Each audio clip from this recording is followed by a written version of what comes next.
আগামী শিক্ষাবর্ষে পাঠ্য বইয়ে যুক্ত হচ্ছে শহীদ প্রেসিডেন্ট জিয়াউর রহমানের প্রবন্ধ। 2028 সালের বইয়ে মিলবে ওসমান হাদির বীরত্বগাথা।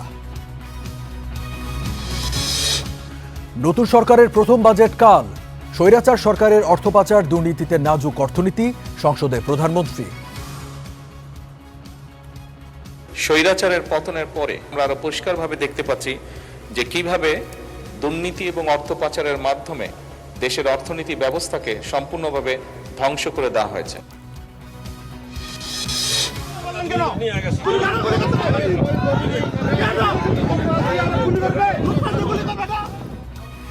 জামালপুরে পুশিন চেষ্টা রুখে দিল বিজিবি। বাংলাদেশিদেরই ঠেলে দেওয়ার দাবি দিল্লির। প্রতিবাদে সীমান্তের সব জেলায় বিক্ষোভের ডাক 11 দলের। সেই দিন কোনদিন তোমায় ভুলবো না। তৃতীয়বারের মতো সালমান শাহের দেহাবশেষ কবর থেকে তোলার নির্দেশ আদালতের। মৃত্যুর প্রকৃত কারণ জানতে তদন্ত কর্মকর্তার আবেদন। হাম উপসর্গে প্রাণ গেল আরো 8 শিশুর। 6 নবজাতকের মৃত্যুতে 8 দিনের জবাবে সন্তুষ্ট নয় সরকার। শাস্তির বিষয়ে সিদ্ধান্ত কাল।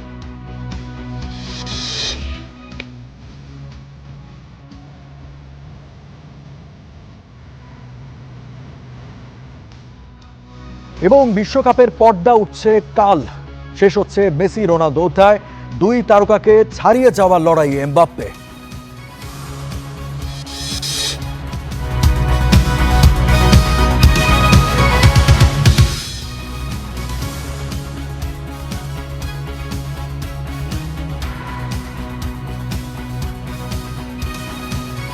শুভেচ্ছা স্টার নিউজ প্রাইমে, সঙ্গে আছি আমি রঞ্জু ইফতেখার। দেখছিলেন সংবাদ শিরোনাম, এবারে জানাবো এসবের বিস্তারিত।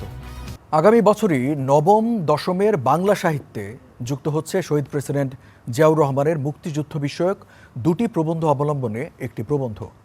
আর 2028 শিক্ষাবর্ষের পাঠ্য বইয়ে তুলে ধরা হবে শরীফ ওসমান বিন হাদিকে। ফরহাদ বিন নূরের বিশেষ প্রতিবেদনে বিস্তারিত। জুলাই অভ্যুত্থানের পর জাতীয় শিক্ষাক্রম পুনর্বিবেচনার উদ্যোগ নেয় অন্তর্বর্তী সরকার। ফেরে 2012 সালের শিক্ষাক্রমে পরিমার্জন করা হয় পাঠ্য বই। এদিকে বিএনপি ক্ষমতায় আসার পর 2028 সাল থেকে নতুন শিক্ষাক্রম চালুর সিদ্ধান্ত নেয়। তবে আগামী শিক্ষাবর্ষের পাঠ্য বইয়ে আসছে বেশ কিছু পরিবর্তন। পাঠ্য বই পরিমার্জন নিয়ে বুধবার শিক্ষা মন্ত্রণালয়ে বৈঠক করেন শিক্ষা সচিব, যেখানে উপস্থিত ছিলেন প্রধানমন্ত্রীর প্রেস সেক্রেটারি এএএম সালেহ শিবরিও। জানা গেছে, নবম দশম শ্রেণীর বাংলা সাহিত্য বইয়ে মুক্তিযুদ্ধ ভিত্তিক নতুন একটি প্রবন্ধ সংযোজন করার সিদ্ধান্ত হয় এই সভায়। প্রবন্ধটি শহীদ রাষ্ট্রপতি জিয়াউর রহমানের লেখা একটি জাতির জন্ম এবং স্বাধীনতা যুদ্ধের স্মৃতি অবলম্বনে তৈরি করা হবে। এছাড়া জুলাই অভ্যুত্থানের সম্মুখ যোদ্ধা শরীফ ওসমান হাদিকে নিয়েও আলোচনা হয় এই সভায়। সিদ্ধান্ত হয় 2028 থেকে নতুন শিক্ষাক্রমে ওসমান হাদির বীরত্বগাথা তুলে ধরা হবে পাঠ্য বইয়ে। পঞ্চম শ্রেণীর বাংলা বইয়ে আমরা তোমাদের ভুলব না অধ্যায়ে তিতুমির, প্রীতিলতা, নূর হোসেন, আবু সাইদ ও মুগ্ধকে যেভাবে উপস্থাপন করা হয়েছে, সেভাবে হাদিকে তুলে ধরার পরিকল্পনা রয়েছে এনসিটিবির। ফরহাদ বিন নূর, স্টার নিউজ, ঢাকা। আগামী শিক্ষাবর্ষে যুক্ত হচ্ছে নতুন 4টি বই, যাতে জোর দেওয়া হচ্ছে আনন্দমুখী শিক্ষাকে। এছাড়া পাঠ্য বইয়ে তৃতীয় ভাষা শেখার গুরুত্ব নিয়ে থাকছে আলাদা অধ্যায়। ফরহাদ বিন নূরের আরও একটি রিপোর্ট। বাংলা ও ইংরেজির পাশাপাশি তৃতীয় ভাষা শেখার উপর গুরুত্ব দিচ্ছে সরকার। 2028 সাল থেকে কারিকুলামে যুক্ত হচ্ছে এটি, যেখানে বাংলা ইংরেজির পাশাপাশি নিজেদের পছন্দমতো আরেকটি ভাষা শিখবে শিক্ষার্থীরা। এই বিষয়টি কেন গুরুত্বপূর্ণ তা নিয়ে একটি অধ্যায় যুক্ত হচ্ছে ষষ্ঠ শ্রেণীর বাংলা বইয়ে। আগামী বছরের বইতেই মিলবে এটি। 2027 শিক্ষাবর্ষের কারিকুলামে থাকছে নতুন 4টি বই। চতুর্থ শ্রেণীতে যুক্ত হচ্ছে খেলাধুলা এবং শিল্প ও সংস্কৃতি বই। ষষ্ঠ শ্রেণীতে থাকবে কারিগরি ও বৃত্তিমূলক শিক্ষা এবং লার্নিং উইথ হ্যাপিনেস নামে 2টি বই। ক্লাস 4-এর দুটো হচ্ছে কালচার, সংস্কৃতি, আর আরেকটা হচ্ছে খেলাধুলা বা স্পোর্টস। আর ক্লাস 6-এ যে দুটো বই হচ্ছে লার্নিং উইথ হ্যাপিনেস, আর এটা হলো গিয়ে কারিগরি শিক্ষা। তবে পূর্ব প্রস্তুতি ছাড়া নতুন 4টি বই যুক্ত করা নিয়ে প্রশ্ন তুলছেন শিক্ষাবিদরা। না বুঝে কিংবা না বুঝার ভান করে অতিরিক্ত তাড়াহুড়া করতে গেলে শিক্ষা তো বিশৃঙ্খলার মধ্যে যাবেই, বরং গভর্নমেন্টও এক ধরনের চাপের মধ্যে পড়ে যাবে তখন। তাই আমি মনে করি সুচিন্তিতভাবে আমাদের সক্ষমতা অনুযায়ী আমাদের ক্যাপাসিটি কেমন আছে, আমাদের স্কুলের ক্যাপাসিটি কেমন আছে, আমাদের শিক্ষকদের ক্যাপাসিটি কেমন আছে। বইয়ের বোঝা না বাড়িয়ে শেখার পদ্ধতি আরও আকর্ষণীয় করার পরামর্শ এই শিক্ষাবিদের। পুরো জিনিসটাই আনন্দদায়ক করা লাগবে এবং ক্যারিকুলামটা এমনভাবে ডিজাইন করা লাগবে। ফরহাদ বিন নূর, স্টার নিউজ, ঢাকা। দর্শক, আপনারা জানেন যে আগামীকালকে জাতীয় সংসদে বাজেট ঘোষণা করা হবে। বাজেট ঘোষণা করবেন অর্থমন্ত্রী আমির খসরু মাহমুদ চৌধুরী। বাজেটের বিষয়ে আরও খবর জানবো। আমাদের সহকর্মী বাজেট স্টুডিওতে রয়েছেন ইমতিয়াজ আহমেদ। ইমতিয়াজের কাছ থেকে জানতে চাইব, ইমতিয়াজ, আগামীকালকে তো বাজেট ঘোষণা করা হচ্ছে, কোন জিনিসের দাম বাড়ছে, কোনটার দাম কমছে, এই বিষয়ে মানুষ অনেক কিছু জানতে চায়, আমিও জানতে চাই আপনার মাধ্যমে। ইমতিয়াজ। রঞ্জু, আপনাকে ধন্যবাদ। দর্শক, আগামীকাল নতুন সরকার প্রথম বাজেট ঘোষণা করতে যাচ্ছে। চ্যালেঞ্জের মুখে থাকা অর্থনীতিকে কিভাবে উত্তরণের পথে নেওয়া যায় সেই পরিকল্পনায় দেবেন অর্থমন্ত্রী। এ বিষয়ে পরপর কিছু প্রতিবেদন দেখব আমরা। আপনাদের সঙ্গে আছি আমি ইমতিয়াজ আহমেদ।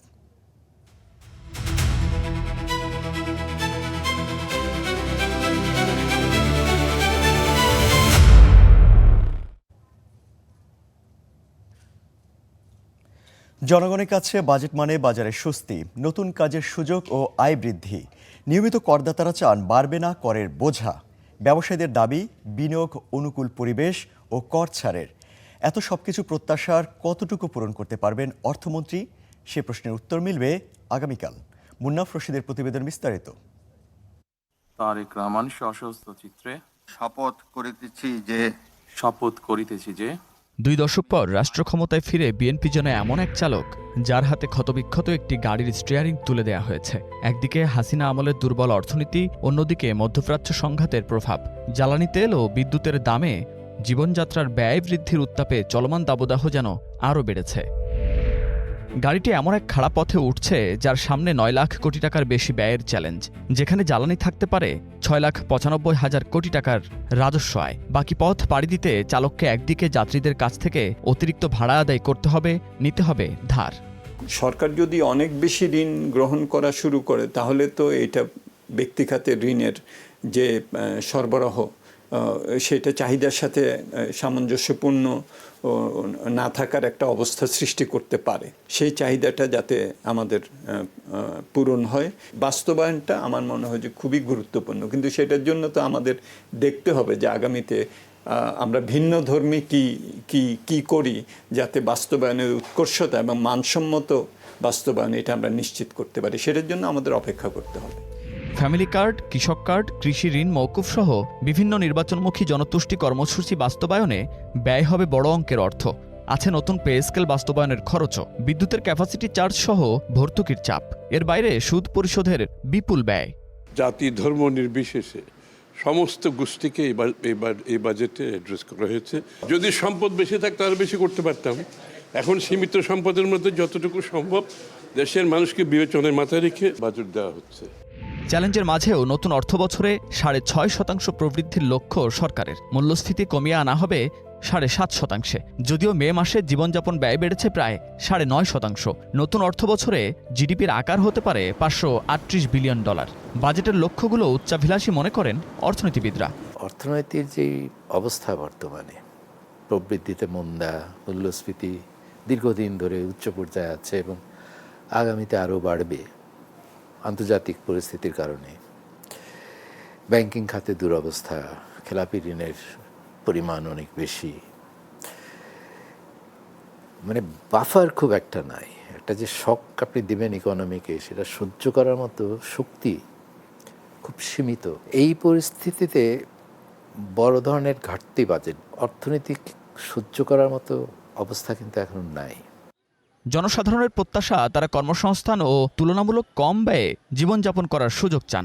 এজন্য বিনিয়োগ ও দ্রব্যমূল্য নিয়ন্ত্রণে রাখার কৌশল কী হবে তা জানা যাবে বাজেট ঘোষণার পরই। দীর্ঘদিন পর 2026-27 অর্থবছরের বাজেট প্রণয়ন করতে যাচ্ছে বিএনপি নেতৃত্বাধীন সরকার, যেখানে প্রধানমন্ত্রী হিসেবে তারেক রহমানেরও প্রথম বাজেট এটি। তাই অর্থনৈতিক চ্যালেঞ্জ মোকাবিলা, বিনিয়োগ বৃদ্ধি, উচ্চ জিডিপি প্রবৃদ্ধির টার্গেট এবং মূল্যস্ফীতি নিয়ন্ত্রণের পাশাপাশি সামাজিক নিরাপত্তা কর্মসূচিকে বেশ গুরুত্ব দিচ্ছে এই সরকার। এখন দেখার বিষয় সাধারণ মানুষ কতটা সুফল পায় এই বাজেটের। Munnaf Rashid, star news, Dhaka. দর্শক, বর্তমান সরকারের অর্থমন্ত্রী আমির খসরু মাহমুদ চৌধুরী আগামীকাল সংসদে তার বাজেট উপস্থাপন করবেন। বর্তমান সরকার এবং আমির খসরু মাহমুদ চৌধুরী দুজনেরই প্রথম বাজেট উপস্থাপন হতে যাচ্ছে আগামীকাল। যদিও বাংলাদেশের ইতিহাসে এখন পর্যন্ত 55তম বাজেট উপস্থাপন হবে আগামীকাল। বাজেটে কি কি থাকছে তার সম্ভাব্য কিছু তথ্য কিন্তু আমাদের হাতে চলে এসেছে। আর তার মধ্যে উল্লেখযোগ্য হলো বাজেটের আকারটি ইতিমধ্যে আমরা জানতে পেরেছি। বাজেটের আকার হতে পারে 9,38,000 কোটি টাকা, যার মধ্যে আসলে মোট যে দেশজ জিডিপির 13.73% কিন্তু এই বাজেটের আকার হচ্ছে। আমরা দেখেছি এর আগে অর্থাৎ গত অর্থ বছরে কিন্তু দেশের মোট জিডিপি ছিল 60 লক্ষ কোটি টাকা, অর্থাৎ বিশাল একটি অঙ্ক কিন্তু জিডিপিতে ছিল এবং সেটা অর্ধ ট্রিলিয়নের একটি জিডিপির মধ্য দিয়ে আমরা আগাচ্ছি। যদিও আগামী অর্থ বছরের বাজেটে কিন্তু একটি প্রক্ষেপণ করা হয়েছে, অর্থাৎ একটি লক্ষ্যমাত্রা নির্ধারণ করা হয়েছে। এই যে 60 লক্ষ কোটি টাকার জিডিপি, এই জিডিপিকে কিন্তু তারা নিয়ে যেতে চায়, অর্থাৎ বর্তমান সরকার নিয়ে যেতে চায় কিন্তু 68 লাখে, অর্থাৎ এক বছরের মধ্যে প্রায় 8 লাখ কোটি টাকা দেশের মোট যে দেশজ উৎপাদন সেটি কিন্তু বাড়াতে চায়। আমরা এর পরে যদি আরও কিছু তথ্য আমাদের হাতে এসেছে,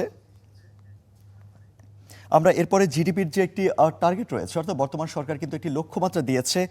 বর্তমান সরকার যে আগামী বাজেটকে সামনে রেখে কিন্তু একটি লক্ষ্যমাত্রা দিয়েছে 6.5% জিডিপি তারা আসলে চাচ্ছে, অর্থাৎ তাদের একটি পরিকল্পনা রয়েছে এরকম। যদিও আমরা দেখেছি 2025-26-এ কিন্তু এই লক্ষ্যমাত্রা ছিল 5.5%, অর্থাৎ 1% কিন্তু এক বছরের মধ্যে তারা জিডিপি বাড়াতে চাচ্ছে, এমন একটি লক্ষ্যমাত্রা রয়েছে। যদিও এটি উচ্চাভিলাষী কোনো পরিকল্পনা নয়, তবে এটি বাস্তবায়ন আসলে কতটুকু বাস্তবসম্মত হবে সেটি আমরা আসলে বুঝতে পারবো। গত অর্থ বছরে আমরা দেখেছি বিশ্ব ব্যাংক কিন্তু আমাদেরকে বলেছিল 4.6% প্রবৃদ্ধি হতে পারে এবং আইএমএফ বলেছিল 4.3% প্রবৃদ্ধি হতে পারে। সেটি আসলে ছিল গত অর্থ বছরে তাদের প্রক্ষেপণ, যদিও অর্জন হয়েছিল 5.5%। অর্থাৎ আমরা দেখতে পাচ্ছি বরাবরই কিন্তু যে আন্তর্জাতিক যে সংস্থাগুলো রয়েছে তাদের যে প্রক্ষেপণ থাকে সেই তুলনায় কিন্তু বাস্তবে অর্জন অনেকটাই কিন্তু কম হয়ে যায় জিডিপির ক্ষেত্রে। যদিও আসলে জিডিপির এই যে উচ্চ আশা যদি বজায় রাখা না যায় তাহলে কিন্তু আগামী অর্থ বছরে কিন্তু যে স্বাভাবিক যে কর্মকাণ্ড রয়েছে সেটি কিন্তু আসলে খুব বেশি আগানো সম্ভব হবে না। আমাদের কাছে আরও কিছু তথ্য রয়েছে, অর্থাৎ আগামী যে বাজেট ঘোষণা করতে যাচ্ছে সরকার সেখানে কিন্তু আমাদের যে ইনফ্লেশন রয়েছে, অর্থাৎ মূল্যস্ফীতির কিন্তু একটি লক্ষ্যমাত্রাও তারা নির্ধারণ করেছে। মূল্যস্ফীতির জন্য 7.5 লক্ষ্যমাত্রা নির্ধারণ হতে পারে আগামী বাজেট ঘোষণায়। যদিও আমরা বাস্তবতা দেখছি যে আসলে যে টার্গেট থাকে, টার্গেট থেকে বাস্তবতা অনেকটাই পার্থক্য থাকে। আমরা দেখতে পাচ্ছি বর্তমানে মূল্যস্ফীতি কিন্তু 9.42%, অর্থাৎ 9.42% থেকে কমিয়ে 7.5-এ নিয়ে আসা অনেকটাই চ্যালেঞ্জিং হবে, যেখানে আমরা দেখতে পাচ্ছি প্রতিনিয়ত আমাদের যে দ্রব্যমূল্য রয়েছে তার দাম কিন্তু বাড়ছে এবং একই সঙ্গে জীবনযাত্রার ব্যয় বেড়ে যাচ্ছে। সেখানে এতটুকু আসলে মূল্যস্ফীতি কমিয়ে নিয়ে আসা বর্তমান সরকারের জন্য নিঃসন্দেহে বড় একটি চ্যালেঞ্জ হবে। এই চ্যালেঞ্জ মোকাবেলা করার জন্য কিন্তু আগামী বাজেটে বেশ কিছু আমাদের তথ্য যে এসেছে, প্রায় 60টি পণ্যের কিন্তু কর অব্যাহতি দেওয়া হয়েছে, যার ফলে দ্রব্যমূল্যের কিন্তু অনেকটাই সহনীয় চলে আসতে পারে। এরপরে আমরা যাচ্ছি যে বাজেটে ঘাটতি কিন্তু একটি বড় অংশ রয়েছে, অর্থাৎ বাজেট যে 9,38,000 কোটি টাকা নির্ধারণ করা হয়েছে সেখানে কিন্তু প্রায় 2,43,000 কোটি টাকার একটি ঘাটতি বাজেট রয়েছে। এই ঘাটতি বাজেটের যে আসলে সমন্বয়টা কিভাবে হবে, এই যে 2,43,000 কোটি টাকা এটি আসলে কিভাবে সমন্বয় করবে বর্তমান সরকার, সেখানে একটি পরিকল্পনা তারা নিয়েছে। অভ্যন্তরীণ উৎস থেকে তারা 1,27,000 কোটি টাকার কিন্তু সংস্থান করার একটি চেষ্টা তাদের রয়েছে এবং বৈদেশিক উৎস থেকেও কিন্তু তারা একটি বড় অর্থ কিন্তু সংগ্রহ করবে, যেখানে তারা নির্ধারণ করেছে 1,11,000 কোটি টাকা এবং বৈদেশিক অনুদান থেকে 5,000 কোটি টাকা, অর্থাৎ 1,16,000 কোটি টাকা কিন্তু তারা বৈদেশিক উৎস থেকেই তারা পাওয়ার একটি পরিকল্পনা করেছে। যদিও আসলে এটি কতটুকু বাস্তবের সঙ্গে মিলবে সেটা হয়তো আগামী অর্থ বছরে আমরা জানতে পারবো। এরপরে আমাদের কাছে আরেক কিছু তথ্য রয়েছে, আমরা যাচ্ছি আমরা যাচ্ছি যে এই যে রেভিনিউ যে এই যে ঘাটতি বাজেট রয়েছে কিংবা বাজেটের যে অর্থায়ন অর্থাৎ বিশাল একটি বাজেটের কথা আমরা বলছি 9,38,000 কোটি টাকা, এই টাকাটা আসলে কিভাবে আসবে, এই টাকাটা যে খরচ করবে খরচের টাকাটা আসলে কোত্থেকে আসবে। এর মধ্যে আমরা দেখতে পাচ্ছি এনবিআর থেকে রাজস্ব আদায়ের সবচেয়ে বড় একটি অংশ 87% কিন্তু সংগ্রহ কিংবা আসলে সরবরাহ করবে এনবিআর থেকে, অর্থাৎ রাজস্ব খাত থেকে 87% আসবে, যেখানে 6,04,000 কোটি টাকার কিন্তু একটি বরাদ্দ রাখা হয়েছে। অর্থাৎ এনবিআরকে টার্গেট দেওয়া হচ্ছে 6,04,000 কোটি টাকার কিন্তু তারা এখান থেকে সংগ্রহ করবে। তবে এনবিআর বহির্ভূত খাত রয়েছে, এনবিআর বহির্ভূত খাত থেকে অর্থাৎ ভূমি কিংবা কর, মোটরযান কিংবা মদের উপর থেকে যে শুল্ক আদায় করা হয় এইখান থেকেও কিন্তু বেশ কিছু টাকা আসবে। এখান থেকে 25,000 কোটি টাকা আসার লক্ষ্যমাত্রা নির্ধারণ করা হয়েছে, যেটি আসলে মোট বাজেটের যে সংস্থান তার প্রায় 4%। এছাড়া কর বহির্ভূত থেকে খাত থেকেও কিন্তু একটি বড় অংশ আসবে বাজেটে, যেখানে মোটামুটি 66,000 কোটি টাকা নির্ধারণ করা হয়েছে, যা মোট বাজেটের 9%। অর্থাৎ 9% কিন্তু কর বহির্ভূত রাজস্ব খাত থেকে, যেখানে পাসপোর্ট, ভিসা কিংবা ট্রেড লাইসেন্স এছাড়া সরকারের বিভিন্ন যে খাত রয়েছে সেই খাত থেকে কিন্তু তাদের কিন্তু এই টাকাটা আসবে। অর্থাৎ বড় একটি অংশই কিন্তু রাজস্ব আসবে এনবিআর খাত থেকে। আমরা পরবর্তীতে আরও কিছু তথ্য আমাদের হাতে এসেছে, যেখানে এনবিআরের যে রেভিনিউটা আসবে, অর্থাৎ এনবিআর যে অর্থটা সংস্থান দেবে সেটি আসলে কোন কোন খাত থেকে তারা এই সংগ্রহটা করবে। এখানে আমরা দেখতে পাচ্ছি আয়কর থেকে 37% এবং একই রকম অর্থাৎ ভ্যাট থেকেও কিন্তু 37% আসবে। অর্থাৎ আপনার আমার যে আয়ের একটি অংশ সরকারকে দেই সেখান থেকে 37% সংস্থান করা হবে। এছাড়া প্রত্যেকটা মানুষ তাদের নিত্য পণ্য ক্রয়ের ক্ষেত্রে যে ভ্যাট দিয়ে থাকে সেই ভ্যাট থেকেও কিন্তু 37% সংস্থান হবে। এছাড়া শুল্ক থেকে আসবে 26%। দেশের আমদানি কিংবা রপ্তানি যেখানেই হোক না কেন সেখান থেকে কিন্তু 26% শুল্কের একটি ব্যবস্থা করা হবে, এটি কিন্তু পরিকল্পনা করা হয়েছে। আপনারা জানেন দর্শক যে আগামী বাজেটে বেশ কিছু পণ্যের কিন্তু দাম বাড়তে পারে, দাম কমতে পারে। এর কিন্তু বেশ কিছু পণ্যের দাম বাড়া কমার কিন্তু তালিকা আমাদের হাতে চলে এসেছে। আমরা এর মধ্যে দেখতে পেয়েছি যে অনেক পণ্যের দামে কিন্তু কমানোর পরিকল্পনা নিয়েছে বর্তমান সরকার, যদিও কিছু কিছু পণ্যের ক্ষেত্রে কিন্তু আমরা দেখতে পাচ্ছি দাম বাড়ানোর পরিকল্পনা নিয়েছে। তবে সবার আগ্রহ থাকে আসলে কোন কোন পণ্যের দাম কমতে পারে। এর মধ্যে মধ্যবিত্ত কিংবা উচ্চ মধ্যবিত্ত যারা রয়েছেন তাদের জন্য কিন্তু একটি সুখবর রয়েছে, অর্থাৎ যারা গাড়ি কিনতে চান, তবে তেলের গাড়ি কেনার ক্ষেত্রে কিন্তু কোনো সুখবর দিতে পারছি না। যদি আপনারা ইভি অর্থাৎ ইলেকট্রিক কার যদি আপনারা কিনতে চান সেক্ষেত্রে কিন্তু আপনাদের জন্য একটি ভালো সুযোগ রয়েছে। অর্থাৎ ইভি কার যদি আপনি কিনতে চান সেক্ষেত্রে কিন্তু আপনি বেশ কিছু শুল্ক ছাড় পাবেন। এছাড়া বাইকের ক্ষেত্রে একটি শুল্ক ছাড়ের কথা বলা হচ্ছে। সরকার মূলত পরিবেশ বান্ধব গাড়িকে উৎসাহিত করার জন্যই এই ধরনের ইভি কারের জন্য কিন্তু তারা একটি সরকার ছাড় দিচ্ছে। এছাড়া দেশের মধ্যে যদি তারা কেউ ইভি কার উৎপাদন করতে চায় কিংবা সংযোজন করতে চায় তাদের জন্য কিন্তু একটি ভালো সুযোগ সরকার রাখতে চাচ্ছে। পরিবেশ বান্ধব গাড়ির জন্য আসলে মূলত এই সুযোগটা রাখা হয়েছে, কেননা আসলে জীবাশ্ম জ্বালানির উপর থেকে অনেকটা নির্ভরতা কমানোর কিন্তু উদ্যোগ নিয়েছে বর্তমান সরকার। সেক্ষেত্রে পরিবেশ বান্ধব গাড়ির দিকে আসলে ঝুঁকতে চায় বর্তমান সরকার। সারা বিশ্ব আসলে পরিবেশ বান্ধব গাড়ির দিকে যেতে চায়, তারই অংশ হিসেবে বাংলাদেশও পরিবেশ বান্ধব গাড়ির দিকেই মনোযোগ দিচ্ছে। এছাড়া আরেকটি সুখবর আপনাদেরকে জানাতে চাই, সেটি হলো যারা টিভি, ফ্রিজ কিংবা এসি কিনতে চান, এই গরমে আসলে অনেকেরই নাভিশ্বাস, এই গরমে যদি আপনারা কিছুটা প্রশান্তি চান, শান্তির জন্য অবশ্যই যদি আপনি একটি এসি কিনতে চান, এসির জন্য কিন্তু সুখবর রয়েছে। অর্থাৎ এসিতে আপনার যদি আমদানিকৃত এসি কিনতে চান তার থেকে কিন্তু অর্থাৎ দেশে যদি আপনি ফ্রিজ কিনতে চান সেক্ষেত্রে কিন্তু সরকার একটি শুল্ক ছাড় রয়েছে। দেশে উৎপাদিত এসি কেনার ক্ষেত্রে কিন্তু আপনাদের জন্য সুখবর রয়েছে। অর্থাৎ দেশি টিভি, ফ্রিজ, এসি সবগুলোর কিন্তুই সরকার কিছু শিল্প সুরক্ষা দেওয়ার জন্য কিন্তু এমন ধরনের সুযোগ দেওয়া হয়েছে। এছাড়া দেশের বাইরে থেকে যে এসি, ফ্রিজ কিংবা টিভি আসে তাদের তুলনায় দেশে শিল্প কারখানার উৎপাদন বাড়ানো এবং দেশীয় শিল্পকে সুরক্ষা দেওয়ার জন্য কিন্তু সরকারি সুযোগ নিয়েছে। এবং একই সঙ্গে যারা ক্রেতা রয়েছেন, অর্থাৎ আপনার আমার মতো যারা সাধারণ ক্রেতা রয়েছেন, তাদের জন্য দেশীয় পণ্য কেনার জন্যই কিন্তু এই ধরনের সুযোগ সরকার দিয়েছে। অর্থাৎ দেশীয় পণ্য আমরা সকলেই কিনতে পারি, সেই সুযোগ আগামী বাজেটে কিন্তু আমরা পাবো। তো মোটামুটি এই ছিল কোন কোন পণ্যের দাম বাড়তে পারে কিংবা উল্লেখযোগ্য যেসব পণ্যের দাম কমতে পারে তার তথ্য। আমার হাতে আরও কিছু খবর রয়েছে, খবরগুলো জেনে আসবো।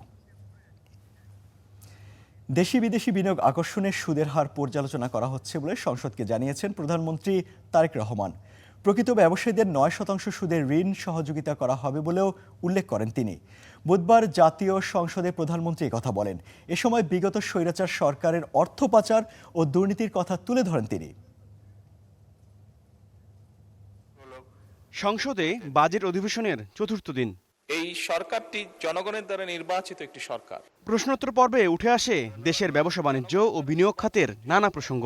এ সময় প্রধানমন্ত্রী তারেক রহমান দেশকে নতুনভাবে গড়তে অর্থনৈতিক সুশৃঙ্খলা ফিরিয়ে আনার তাগিদ দেন। বিদেশি বিনিয়োগী যে আকর্ষণ করতে চাইছি তা না, একই সাথে আমরা আমাদের দেশীয় বিনিয়োগকারী যারা আছেন তাদেরকেও আমরা উৎসাহিত করতে চাইছি। যদি ক্ষেত্র বিশেষে দেখা যায় যে সুদের হার কমালে বেনিফিট পাবেন ব্যবসায়ীরা, দেশের অর্থনীতি বেনিফিট পাবেন, তাহলে নিশ্চয়ই আমরা সেটি করব।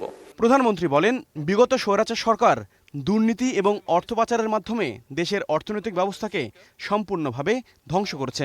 দেশকে গড়ে তুলতে হলে অর্থনৈতিক সুশৃঙ্খলা ফিরিয়ে এনে ব্যবসা বান্ধব পরিবেশ গড়ে তুলতে হবে। স্বৈরাচারের পতনের পরে আমরা আগেও দেখেছি এবং পতনের পরে আমরা আরো পরিষ্কারভাবে দেখতে পাচ্ছি যে কিভাবে দুর্নীতি এবং অর্থ পাচারের মাধ্যমে দেশের অর্থনীতি ব্যবস্থাকে সম্পূর্ণভাবে ধ্বংস করে দেওয়া হয়েছে। প্রত্যেকের জন্য এমন সুবিধা তৈরি করা যেখানে মাননীয় স্পিকার তারা সুন্দরভাবে ব্যবসা করতে পারে, কর্মসংস্থানের ব্যবস্থা করতে পারে। সেইভাবেই আমরা চেষ্টা করছি এবারকার বাজেটটি তৈরি করতে। সমৃদ্ধ বাংলাদেশ গড়তে সবার সহযোগিতা চান প্রধানমন্ত্রী। বলেন, সরকার দলীয় এমপিরা যেভাবে তার এলাকার উন্নয়ন করবেন সেই সুযোগ পাবেন বিরোধী দলও। দ্রুততম সময়ের মধ্যে যাতে প্রদান করা যায় সেই ব্যবস্থা গ্রহণ করা হয়েছে। মানুষ যেন সহজে সেবা পায় সেজন্য প্রশাসনিক জটিলতা দূর করার নির্দেশনাও দেন সংসদ নেতা। এই সরকারটি জনগণের কাছে জবাবদিহিমূলক একটি সরকার, কাজেই যদি গঠনমূলক কোনো সমালোচনা থাকে অবশ্যই সেটি আমরা গ্রহণ করব এবং সেভাবে আমরা পদক্ষেপ গ্রহণ করব। সরকারের নানা দপ্তরে শূন্য পদে দ্রুত নিয়োগ দেওয়া হচ্ছে বলেও উল্লেখ করেন তারেক রহমান। হাবিবুর রহমান অভি, স্টার নিউজ, ঢাকা। 2026-27 অর্থ বছরে বাজেট হবে দরিদ্র সুরক্ষার বাজেট। তবে এবার কালো টাকা সাদা করার সুযোগ থাকছে না। বুধবার রাতে বাজেট অধিবেশন শেষে কথা জানিয়েছেন চিফ হুইপ নুরুল ইসলাম। দুর্নীতি যাতে কোথাও না হয় কোনো জায়গায়, সেখানে জিরো টলারেন্স এবং সে কার্যক্রম কাজ চলছে। আর 2 নম্বর হলো যে কালো টাকা সাদা। আপনারা জানেন 30 লক্ষ কোটি টাকা এই দেশ থেকে লুটপাট হয়েছে, 30 লক্ষ কোটি টাকা। কাজে এরপরে এই লুটের টাকা তো এই দেশে আছে, বিভিন্ন লোকের আলমারির মধ্যে টাকা আছে, বিভিন্ন পদ্ধতিতে আছে। কাজে এই কালো টাকা সাদা করার সুযোগ দেওয়া যাবে না যে আমি 10% টাকা দিয়ে হালাল করে ফেললাম আমার 50 কোটি টাকা, যাতে না হয় সেই ব্যবস্থায় কার্যক্রম শুরু হয়েছে। দর্শক, এই ছিল এখন পর্যন্ত বাজেট নিয়ে আমার কাছে থাকা সর্বশেষ তথ্য। পরবর্তীতে আরও নতুন কিছু তথ্য আসলে আপনাদেরকে জানাতে পারবো। ফিরছি মূল স্টুডিওতে। রঞ্জু,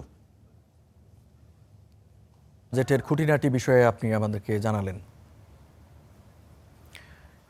বিশ্বে যে কোনো আগ্রাসনের বিরুদ্ধে বাংলাদেশ, তাই শান্তিপূর্ণ ও মানবিক বিশ্ব প্রতিষ্ঠায় সুদৃঢ় অবস্থানের জানান দিলেন প্রধানমন্ত্রী তারেক রহমান।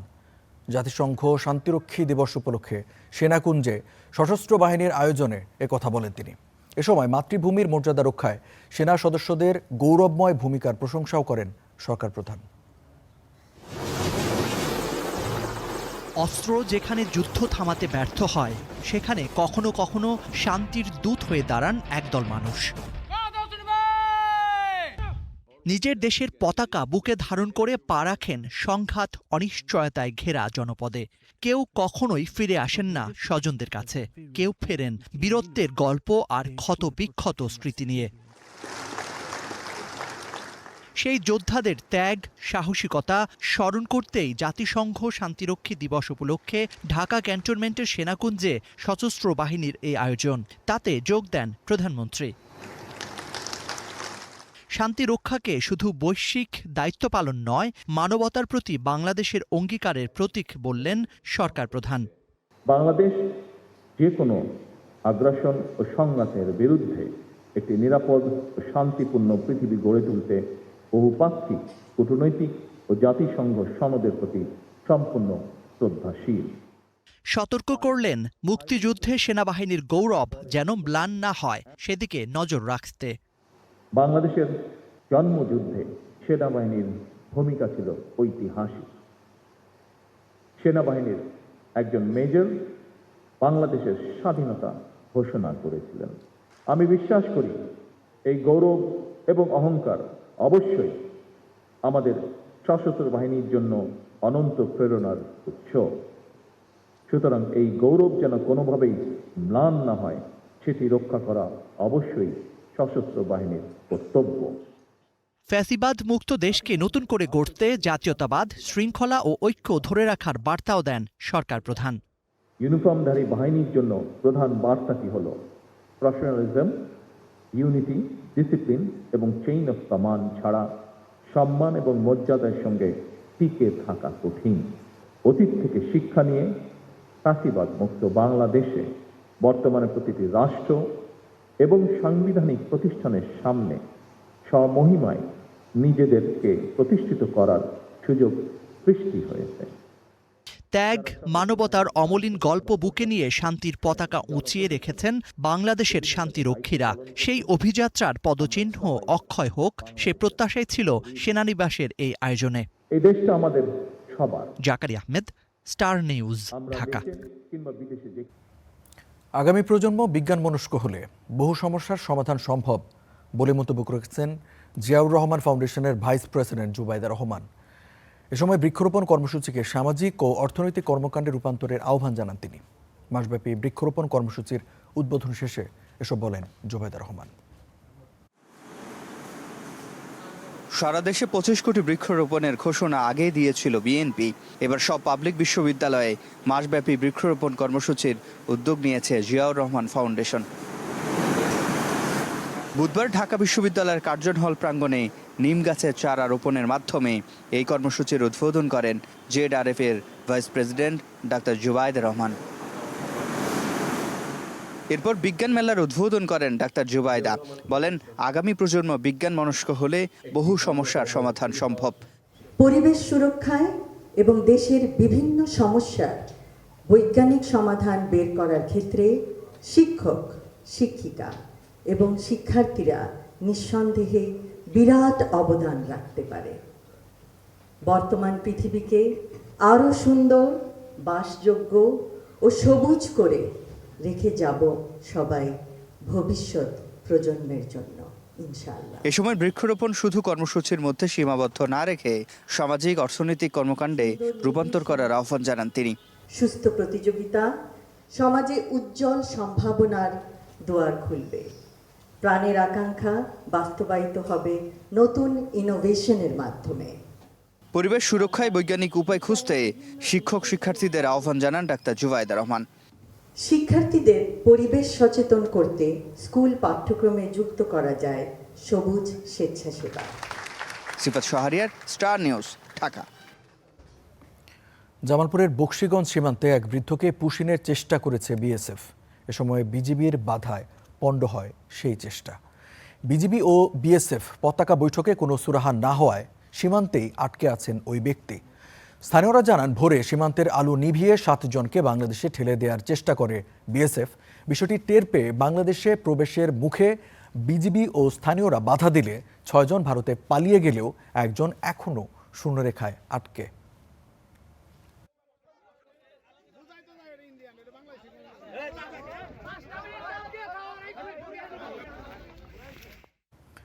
বাংলাদেশে পুশিনের কথা অবশেষে স্বীকার করেছে ভারত। দেশটির পররাষ্ট্র মন্ত্রণালয়ের মুখপাত্র রণধীর জাসওয়াল জানিয়েছেন, ভারতে থাকা অবৈধ বাংলাদেশিদের প্রচলিত আইন অনুযায়ী ফেরত পাঠানো হচ্ছে। বিষয়টি নিয়ে দিল্লিতে চলমান বিজিবি বিএসএফ মহাপরিচালক পর্যায়ের বৈঠকে আলোচনা চলছে বলেও জানান তিনি। যদি কোনো বিদেশি ব্যক্তি ভারতে অবৈধভাবে থাকে, তাহলে দেশের আইন অনুযায়ী তার বিরুদ্ধে ব্যবস্থা নেওয়া হবে। নোম্যান্স ল্যান্ডে যাদের রাখা হয়েছে তারা তেমনই হবেন। এটা নিয়ে দুই দেশের সীমান্তরক্ষী বাহিনী বিএসএফ ও বিজিবির মধ্যে আলোচনা চলছে এবং এই বিষয়টি তাদের বর্তমান উচ্চ পর্যায়ের বৈঠকেও আলোচনায় উঠতে পারে। সীমান্ত হত্যা ও পুশিনের প্রতিবাদে দুদিনের বিক্ষোভ কর্মসূচি ঘোষণা করেছে জামায়াত ইসলামী নেতৃত্বাধীন 11 দলীয় জোট। সংবাদ সম্মেলনে জানানো হয়, আগামী 12 জুন দেশের সব সীমান্ত জেলায় এবং 15 জুন ঢাকায় এই বিক্ষোভ করবে তারা। জোটের নেতারা বলেন, সরকারের 100 দিনের শাসনামলে আইনশৃঙ্খলা পরিস্থিতির ব্যাপক অবনতি হয়েছে। সীমান্ত হত্যা ও পুশিনের ঘটনাসহ সমসাময়িক নানা ইস্যুতে রাজধানীর মগবাজারে জামাতের কেন্দ্রীয় কার্যালয়ে সংবাদ সম্মেলন করে 11 দলীয় জোট। 17 বছরের যে কর্তৃত্ববাদী জোটের সমন্বয়ক হামিদুর রহমান আজাদ অভিযোগ করেন, সরকারের নতজানু পররাষ্ট্রনীতির কারণে সীমান্ত হত্যা বন্ধ হচ্ছে না। বিষয়টি আন্তর্জাতিকভাবে তুলে ধরতেও ব্যর্থ বর্তমান সরকার। সীমান্তের ক্ষেত্রে যে পররাষ্ট্র মন্ত্রণালয় যে ভূমিকা পালন করছে, স্বরাষ্ট্র মন্ত্রণালয় যে ভূমিকা পালন করছে, দুটো, একটা হলো ডিপ্লোমেসি আর একটা হলো আমার সীমান্তের সুরক্ষা। সরকারের যে নতজানু পররাষ্ট্রনীতি, এখান থেকে বেরিয়ে আসতে হবে, সমমর্যাদার ভিত্তিতে বাংলাদেশের স্বার্থ রক্ষা করে যাতে পররাষ্ট্রনীতির ভূমিকা পালন করা হয়। প্রায় একই অভিযোগ করেন এনসিপি নেতা নাসির উদ্দিন পাটোয়ারি। সরকারের ভূমিকা সীমান্তে খুবই অপ্রতুল এবং সরকার সীমান্তে নজরদারির ক্ষেত্রে খুবই স্বল্প ভূমিকা পালন করছে এবং এই ক্ষেত্রে 3 জন মন্ত্রী বক্তব্য দিয়েছেন। স্বরাষ্ট্রমন্ত্রী সালাউদ্দিন সাহেব বলেছেন ওইখানে লেথাল উইপনে যে হত্যাকাণ্ড হয় এটা বর্ডার কিলিং না, কিন্তু উনি যে বক্তব্য দিয়েছেন এটা সত্য নয়, সেটা আমরা প্রত্যাখ্যান করছি। এ সময় সীমান্তবর্তী জেলায় এবং ঢাকায় আলাদা বিক্ষোভ কর্মসূচি ঘোষণা করে 11 দল। আগামী 12 জুন বাংলাদেশের সীমান্তবর্তী সকল জেলা এবং বিভিন্ন গুরুত্বপূর্ণ পয়েন্টে আমরা নাগরিকদের নিয়ে সেখানে প্রতিবাদ সমাবেশ করব। 15 জুন সেটা আমরা রাজধানী ঢাকায় বিক্ষোভের ডাক দিয়েছি। মুক্তিযুদ্ধের মতো সীমান্তে মানবপ্রাচীর গড়ে তোলার ডাকও দেয় 11 দলীয় জোটের নেতারা। বাংলাদেশের মানুষকে নিয়ে ঐক্যবদ্ধভাবে আমাদের সীমান্ত রক্ষা করব। Mazharul Islam, star news, Dhaka. সীমান্তে গুলি চালালে কোনো ছাড় নয়, পাল্টা জবাব দেয়া হবে বলে জানিয়েছেন গণ অধিকার পরিষদের ভারপ্রাপ্ত সাধারণ সম্পাদক হাসান আল মামুন। দেশের সার্বভৌমত্বের প্রশ্নে বিজিবিকে ছাড় না দেওয়ার আহ্বান জানান তিনি। বুধবার বিকেলে সীমান্তে ভারতীয় পুশিনের প্রতিবাদে বিজয়নগরে বিক্ষোভ মিছিল পূর্ব সমাবেশে একথা বলেন হাসান আল মামুন। এ সময় তিনি অভিযোগ করেন ওসমান হাদিকে হত্যায় ভারত জড়িত রয়েছে, খুনিদেরকে আশ্রয় দিয়েছে দেশটি। সমাবেশে দলটির মুখপাত্র ফারুক হাসান বলেন, পুশিন অব্যাহত রাখলে সবার আগে শেখ হাসিনাকে ফেরত দিতে হবে। তিনি অভিযোগ করে বলেন, বর্তমান সরকারের ওপর কিছু ভারতীয়রা ভর করেছে, তাদের মুখেই আওয়ামী লীগকে নির্বাচনে সুযোগ করে দেওয়ার কথা শোনা যাচ্ছে।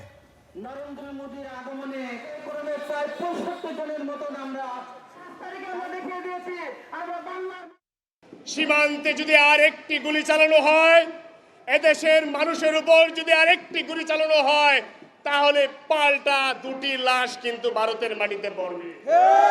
বাংলাদেশের মানুষ বিন্দু পরিমাণ ছাড় দিবে না। আমরা ভারতের সরকারকে বলতে চাই, যদি আপনারা এই পুশিন অব্যাহত রাখতে চান, তাহলে সবার আগে বাংলাদেশ থেকে বিতাড়িত পতিত স্বৈরাচারের কমান্ডার শেখ হাসিনাকে দিয়ে বিসমিল্লাহটা করেন। দেখছেন স্টার নিউজ প্রাইম, ফিরছি একটু পর। 6 নবজাতকের মৃত্যুতে 8 দিন হাসপাতালের জবাবে সন্তুষ্ট নয় সরকার। স্বাস্থ্যের বিষয়ে সিদ্ধান্ত নেওয়া হবে কাল। সচিবালয়ে একথা জানান স্বাস্থ্যমন্ত্রী। এছাড়া জাতীয় প্রেস ক্লাবে এক আলোচনা সভায় ডেঙ্গু পরিস্থিতি মোকাবিলায় সবাইকে সচেতন হওয়ার আহ্বান জানিয়েছেন তিনি। 8 দিন হাসপাতালে 6 নবজাতকের অস্বাভাবিক মৃত্যুতে তোলপাড় হয় দেশ জুড়ে, যাতে কারণ দর্শানোর নোটিশ দেয় স্বাস্থ্য মন্ত্রণালয়। সেই নোটিশের জবাবও দিয়েছে হাসপাতাল কর্তৃপক্ষ। এ বিষয়ে সচিবালয়ে স্বাস্থ্যমন্ত্রী সর্দার সাখাওয়াত হোসেন জানান, 8 দিন হাসপাতাল কর্তৃপক্ষের জবাবে সন্তুষ্ট নন তারা। শাস্তিমূলক কি ব্যবস্থা নেওয়া যায় সে বিষয়ে সিদ্ধান্ত নেওয়া হবে বৃহস্পতিবার।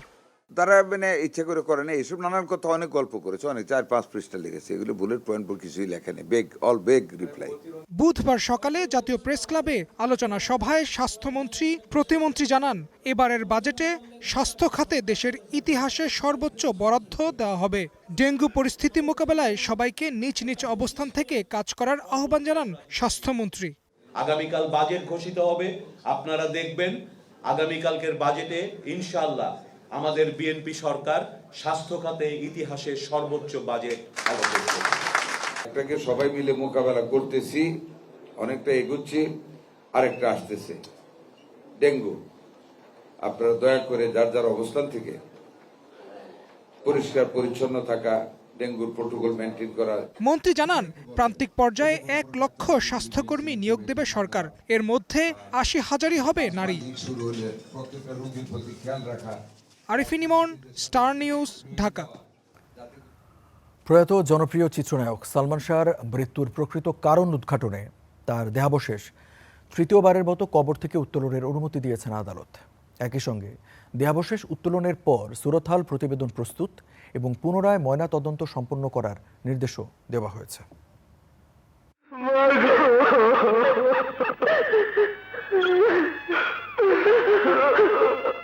কোটি ভক্তের হৃদয়ের স্বপ্নের নায়ক তিনি, আবার কারো কাছে অনন্ত প্রেমের প্রতিমূর্তি। বাংলা চলচ্চিত্রের বরপুত্র নায়ক সালমান শাহ। তার রহস্যে মোড়ানো মৃত্যুর পর পেরিয়ে গেছে ৩০ বছর, তবু আজও উদ্ঘাটন হয়নি প্রকৃত সত্য। তাই নির্বাহী ম্যাজিস্ট্রেটের উপস্থিতিতে সালমান শাহর মরদেহ তৃতীয়বারের মতো কবর থেকে উত্তোলনের অনুমতি দিয়েছে আদালত। ১৯৯৬ সালের ৬ সেপ্টেম্বর ঢাকার ইস্কাটনের বাসায় ফ্যানের সঙ্গে ঝুলন্ত অবস্থায় সালমান শাহর মরদেহ উদ্ধার করা হয়। এই ঘটনায় সালমান শাহর বাবা কমরুদ্দিন চৌধুরী একটি অপমৃত্যুর মামলা করেন। ১৯৯৭ সালে আদালতে চূড়ান্ত প্রতিবেদন দেয় পুলিশের অপরাধ ও তদন্ত বিভাগ। সিআইডি সালমান শাহর মৃত্যুকে আত্মহত্যা বলে উল্লেখ করে। যদিও ২০২৫ সালে সালমান শাহর মৃত্যুর ঘটনায় আদালতের নির্দেশে রমনা থানায় আবারও হত্যা মামলা করা হয়। মামলায় আসামি করা হয় সালমান শাহর স্ত্রী সামিরা হক সহ ১১ জনকে। সালমান শাহর মৃত্যুর প্রকৃত রহস্য উদ্ঘাটনে দীর্ঘ সময় ধরে আন্দোলন করে আসছে তার ভক্তরা। পাশাপাশি তার মা ও স্ত্রীর পক্ষ থেকেও পাল্টাপাল্টি অভিযোগ শোনা গেছে বহুবার। তাই তৃতীয়বারের মতো এই অমর নায়কের মরদেহ কবর থেকে উত্তোলনের খবরে বের হয়ে আসবে প্রকৃত রহস্য, এমনটাই প্রত্যাশা ভক্তদের। এই দিন সেই দিন কোনদিন তোমায় ভুলবো না। মামুনুর রশিদ পনেল, স্টার নিউজ, ঢাকা। বড় ভাই ফোন দিছে, ফোন ধরছো না কেন? মোহাম্মদপুরে ইন্টারনেট ব্যবসায়ীর অফিসে ঢুকে এভাবে হুমকি দিয়ে মারধর ও লুটপাট করেছে দুর্বৃত্তরা। এ ঘটনায় জড়িতদের শনাক্ত করেছে পুলিশ। বাকিটা সাব্বির আহমেদের প্রতিবেদনে। রাজধানীর মোহাম্মদপুরের লালমাটিয়া ইন্টারনেট ব্যবসার প্রতিষ্ঠান। মঙ্গলবার রাতে মুখে মাস্ক পরে সেখানে ৮ থেকে ১০ জন দুর্বৃত্ত ঢুকে পড়ে। সিসি ফুটেজে দেখা যায় সেখানে ঢুকেই প্রতিষ্ঠানটির কর্ণধার মিঠু হাওলাদারকে খুঁজতে থাকে তারা। কিছু বুঝে ওঠার আগেই মারধরের মুখে পড়েন সেখানকার কর্মীরা। দেয়া হয় নানা হুমকি। ওই দলটির কাছে অস্ত্র ছিল বলে অভিযোগ কর্মীদের। ঘটনার পর থেকেই আছেন আতঙ্কে। আইসা দেখা যায় আমাদের অ্যাকাউন্টসে যারা ছিল ওদের কয়েকজনকে মারধর করলো, তারপর আমাদের আরও ২-৪ জনকে মারধর করলো, করে এদিকে ঢুকে আমার বসের রুমে ঢুকে এখানে কিছু ভাঙচুর করলো। ভাঙচুর করার পরে বসের পিসি নিয়ে গেল। আমি বললাম ভাই কি ওনাকে মারতেছেন কেন? তারপর ওনাকে ছেড়ে আমাকে মারছে আর বলতেছে তোদের বাপ আমার বাপের ফোন দিতেছে, ফোন ধরস না কেন? তোরা এগুলা এই এলাকায় ইন্টারনেটে ব্যবসা করস, আমাদের সাথে কথা বলস না কেন? আমাদের সাথে কথা না বলে কি তোদেরকে ইন্টারনেটে ব্যবসা করতে বলছে? প্রতিষ্ঠানের মালিকের কক্ষ থেকে মোবাইল ফোন, কম্পিউটার, এমনকি মনিটর নিয়ে যাওয়ার চেষ্টা করে দুর্বৃত্তরা। তাদের ধারণা এর পেছনে রয়েছে চাঁদাবাজির ঘটনা। তোর বাবা ফোন দিচ্ছে, ফোন ধরতেছিস না কেন? হ্যাঁ, তো আসলে এই বাবাটাকে আমরা অবগত নয়। আর আমার কাছে এই ধরনের কোনো ফোন এখন পর্যন্ত আসে নাই। আমরা শঙ্কা করছি যে হয়তোবা এই আতঙ্কটা দিয়ে আমাদেরকে হয়তো ২-১ দিন পরে ফোন করতো, হ্যাঁ, বা ফোন করবে। এ ঘটনায় মোহাম্মদপুর থানায় মামলা হয়েছে। পুলিশের ধারণা ব্যবসায়িক বা পূর্ববিরোধের জেরে এ ঘটনা ঘটে থাকতে পারে।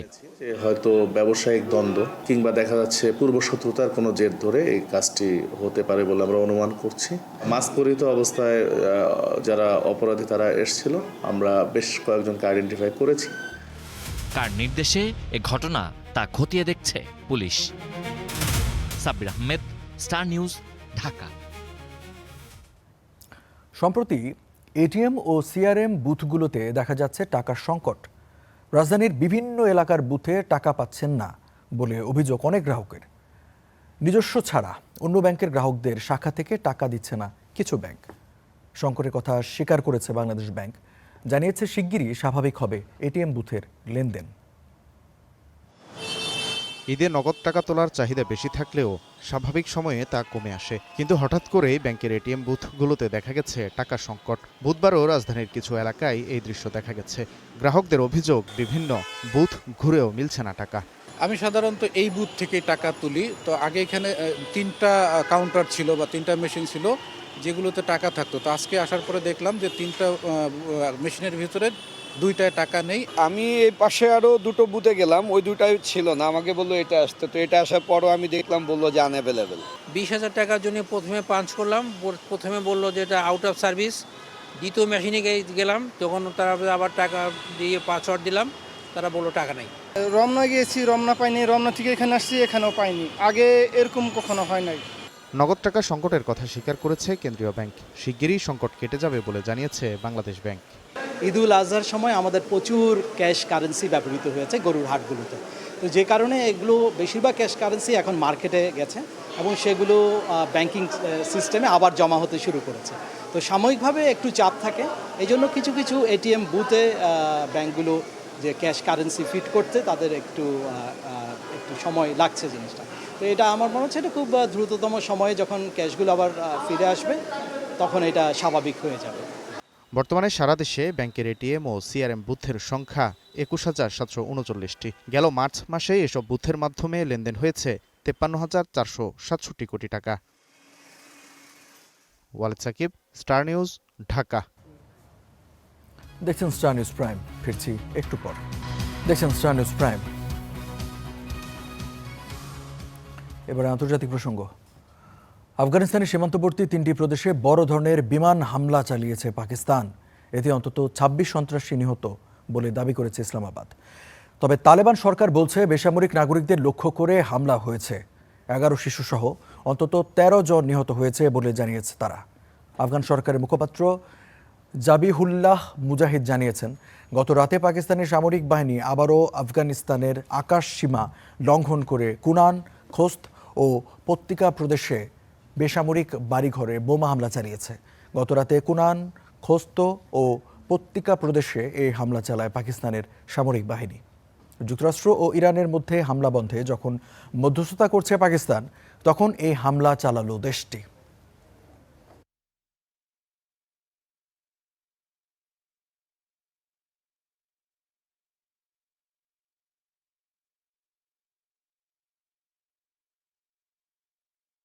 আর এই ছিল স্টার নিউজ প্রাইমে। এতক্ষণ যারা সাথে ছিলেন সবাইকে অসংখ্য ধন্যবাদ।